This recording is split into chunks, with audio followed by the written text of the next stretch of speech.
2022 IPL ചാമ്പ്യന്മാരായിട്ടുള്ള Gujarat Titans ഒരു നല്ല ടീമിനെ എടുത്തു വെച്ചോ എന്ന് എന്നോട് ചോദിക്കുകയാണെങ്കിൽ വളരെ നല്ലൊരു ടീമിനെ തന്നെയാണ് 2025 IPL സീസണിൽ ഗുജറാത്ത് ടൈറ്റൻസ് എടുത്തു വെച്ചതെന്ന് ഞാൻ പറയും.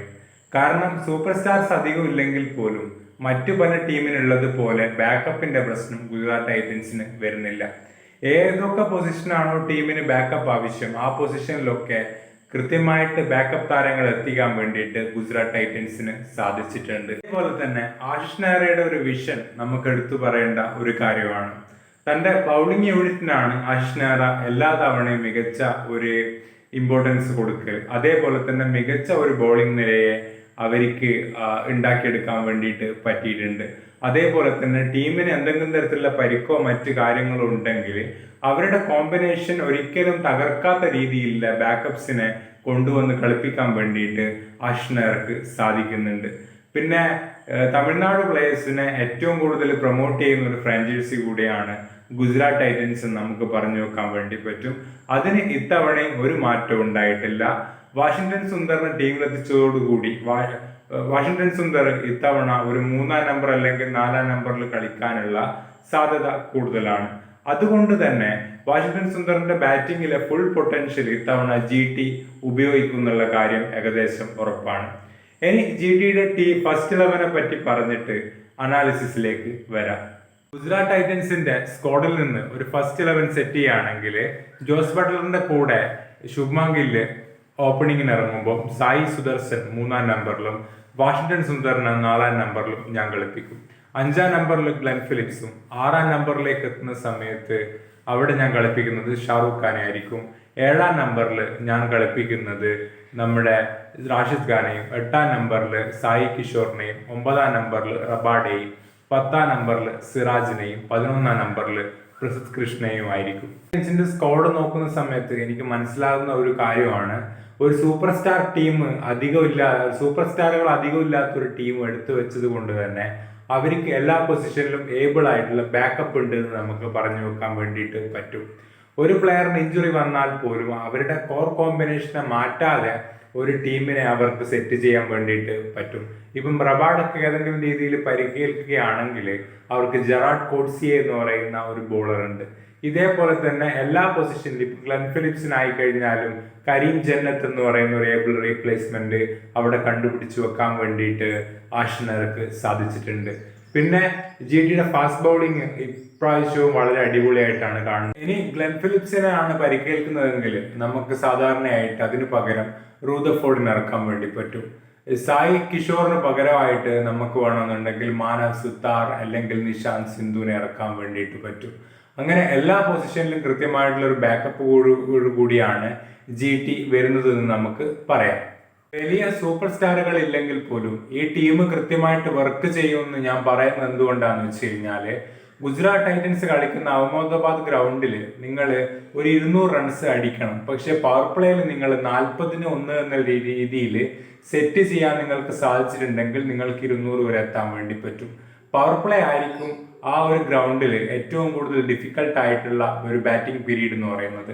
ആ ഒരു സമയത്ത് നമുക്ക് ശുഭ്മാൻ ഗില്ലിനെയോ അല്ലെങ്കിൽ ബട്ട്ലറിനെയോ അല്ലെങ്കിൽ സായി സുദർശനെയോ വെച്ചിട്ട് 40-1 എന്ന രീതിയിൽ സെറ്റ് ചെയ്തിട്ട് നമ്മുടെ ടീം ടോട്ടൽ പതിയെ 200 എത്തിക്കുന്ന ഒരു ടീമിനെയാണ് വേണ്ടത്. അപ്പം ബാറ്റിംഗ് നിര നോക്കുന്ന സമയത്ത് സായി കിഷോർ ആയിക്കോട്ടെ അല്ലെങ്കിൽ ശുഭ്മാൻ ഗിൽ ആയിക്കോട്ടെ വാഷിംഗ്ടൺ സുന്ദർ ആയിക്കോട്ടെ അതേപോലെ തന്നെ ഷാറൂഖ് ഖാൻ ആയിക്കോട്ടെ, അങ്ങനെ എല്ലാ പ്ലേയേഴ്സ് ആണെങ്കിലും ഒരു ആങ്കർ റോള് കളിച്ച് നല്ല ടച്ച് പ്ലേയേഴ്സ് ആണ്. ഡിസ്ട്രക്റ്റീവ് ഒന്നും പറയാനില്ലെങ്കിൽ പോലും ആ ഗുജറാത്തിലെ ആ ഗ്രൗണ്ടിൽ ടീം ടോട്ടൽ 200 എത്തിക്കാൻ വേണ്ടിയിട്ട് പറ്റുന്ന ഒരു ബാറ്റിംഗ് നിര തന്നെയാണ് അവർക്ക് ഉള്ളത്. പിന്നെ നിങ്ങൾക്ക് ഫാസ്റ്റ് ബൗളേഴ്സിൽ തീർച്ചയായിട്ടും നിങ്ങൾക്ക് സ്വിങ് ചെയ്യുന്ന ഒരു ഫാസ്റ്റ് ബോളർ വേണം.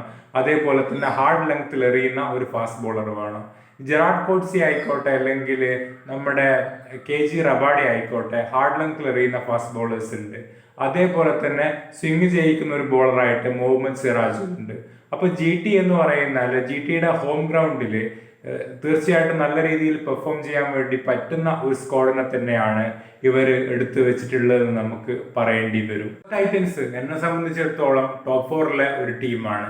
ഞാൻ ഇതുവരെ റിവ്യൂ ചെയ്തിട്ടുള്ളതിൽ 3 ടീമുകളാണ് ടോപ്പ് 4 എത്തുന്നത്. അതിൽ ഒന്നാണ് സൺറൈസ് ഹൈദരാബാദ്, രണ്ടാണ് മുംബൈ ഇന്ത്യൻസ്, മൂന്നാമത്തതാണ് GT. നാലാമതായിട്ട് ഏത് ടീം വരും എന്നുള്ളത് ഞാൻ എൻ്റെ റിവ്യൂ സീരീസ് കഴിയുമ്പം പറയാം. ഈ 3 ടീമുകൾ തീർച്ചയായിട്ടും ഷുവർ ഷോട്ടായിട്ട് ടോപ്പ് 4 എത്താനുള്ള സാധ്യത ഞാൻ കാണുന്നുണ്ട്. ഗുജറാത്ത് ടൈറ്റൻസ് എന്തുകൊണ്ടാണ് ഒരു ചാമ്പ്യൻഷിപ്പ് ഔട്ട്ഫിറ്റ് അല്ല എന്ന് ഞാൻ പറയുന്നത്? ഒന്നാമത് അവരുടെ ബോളിങ് ഡെത്ത് ഓവേഴ്സിൽ നല്ല അടിവാങ്ങാനുള്ള സാധ്യതയുണ്ട്. ബോളിംഗ് നിര നോക്കുവാണെങ്കിൽ നമുക്കൊരു കാര്യം മനസ്സിലാക്കും. ഇപ്പോൾ പ്രസിദ്ധ് കൃഷ്ണയെ എടുക്കാം. പ്രസിദ്ധ് കൃഷ്ണ എങ്ങനെയാണെന്ന് വെച്ച് കഴിഞ്ഞാൽ മിഡിൽ ഓവേഴ്സിലും പവർ പ്ലേയിലും നന്നായിട്ട് എറിയും. ഡെത്ത് ഓവറിൽ നന്നായിട്ട് എറിയൂല, അടിവാങ്ങുന്ന ഒരു ബോളറാണ്. എങ്ങനെ വന്നു കഴിഞ്ഞാൽ 4 ഓവറിൽ 40 പ്രസിദ്ധ് കൃഷ്ണ നിങ്ങൾക്ക് നൽകാൻ വേണ്ടി പോകുന്ന റൺസ്. പ്രസിദ്ധ് കൃഷ്ണ എന്നെ സംബന്ധിച്ചിടത്തോളം ഒരു ടെസ്റ്റ് ക്രിക്കറ്റിൽ കൂടുതൽ എഫക്റ്റീവ് ആയിട്ടുള്ള ഒരു ബോളറായിട്ട് മാറുന്നതാണ് എനിക്ക് തോന്നുന്നു. അദ്ദേഹത്തിന്റെ ODIയിലെ സ്റ്റാറ്റ്സ് അടിപൊളിയാണ്, പക്ഷെ അദ്ദേഹം ഒരു T20 ബോളർ ആണോ എന്നുള്ള കാര്യത്തിൽ എനിക്ക് ഡൗട്ട് ഉണ്ട്. അതേപോലെ തന്നെയാണ് KG റബാഡ മിഡിൽ ഓവേഴ്സിൽ നന്നായിട്ട് എറിയുന്ന ഒരു ബോളറാണ്, പക്ഷെ ഡെത്തിൽ എത്രമാത്രം എഫക്റ്റീവ്നെസ് ഉണ്ട് എന്നുള്ള കാര്യം എനിക്കറിയില്ല. ഞാൻ KG റബാഡയുടെ കളി കുറെ കാലം കണ്ടിട്ടുണ്ട്.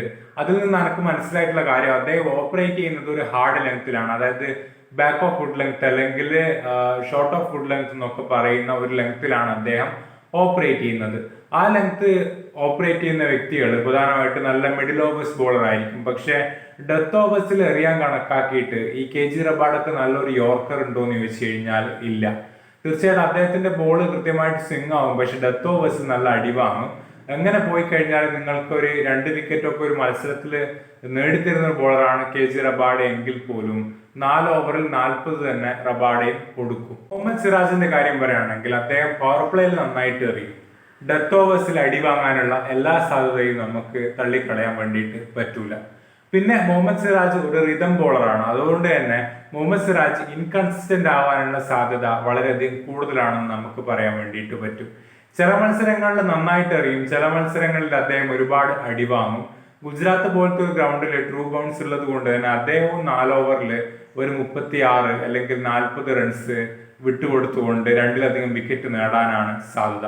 ഇതുകൊണ്ട് തന്നെ ഏതെങ്കിലും ഒരു ടീം പവർ പ്ലേയിൽ വിക്കറ്റ് കൊടുക്കാതെ ഡെത്ത് ഓവേഴ്സിലേക്ക് ഗുജറാത്തിനെതിരെ കളിച്ച് ഡെത്ത് ഓവേഴ്സിൽ ബാറ്റ് ചെയ്യുന്ന സമയത്ത് കയ്യിൽ ഒരുപാട് വിക്കറ്റ് ഉണ്ടെങ്കിൽ തീർച്ചയായിട്ടും GT നല്ല അടിവാങ്ങാനുള്ള സാധ്യതയുണ്ട്. GT 200-ലധികം റൺസ് കൺസീഡ് ചെയ്യാനുള്ള സാധ്യതയുണ്ട്. ഇതുകൊണ്ടാണ് ഞാൻ ഗുജറാത്ത് ടൈറ്റൻസിനെ ഒരു ചാമ്പ്യൻഷിപ്പ് ഔട്ട്ഫിറ്റ് ആയിട്ട് കണക്കാക്കാത്തത്. അതേപോലെ തന്നെ ഗ്ലെൻ ഫിലിപ്സിന്റെ കാര്യവും നമുക്ക് പറയേണ്ടി വരും. ഗ്ലെൻ ഫിലിപ്സ് നല്ല പ്രൂവൻ ആയിട്ടുള്ള ഒരു മാച്ച് വിന്നർ അല്ല IPL സംബന്ധിച്ചിടത്തോളം. പ്രധാനമായിട്ടും നല്ല പൊട്ടൻഷ്യൽ ഉള്ള ഒരു കളിക്കാരനാണ്. എന്നിരുന്നാലും അദ്ദേഹം IPL എത്രമാത്രം പ്രൂവൻ ആണ് എന്നുള്ള കാര്യം നമുക്ക് പണ്ട് GTക്ക് വേണ്ടിയിട്ട് മത്സരങ്ങൾ ഫിനിഷ് ചെയ്തുകൊണ്ടിരുന്നത് ഡേവിഡ് മില്ലർ എന്ന് പറയുന്ന ഒരു വ്യക്തിയാണ്. ഡേവിഡ് മില്ലറിന്റെ ആ സെയിം ക്വാളിറ്റിയിലേക്ക് ഒരിക്കലും നമുക്ക് ഗ്ലെൻ ഫിലിപ്സിനെ വെക്കാൻ വേണ്ടിയിട്ട് സാധിക്കില്ല.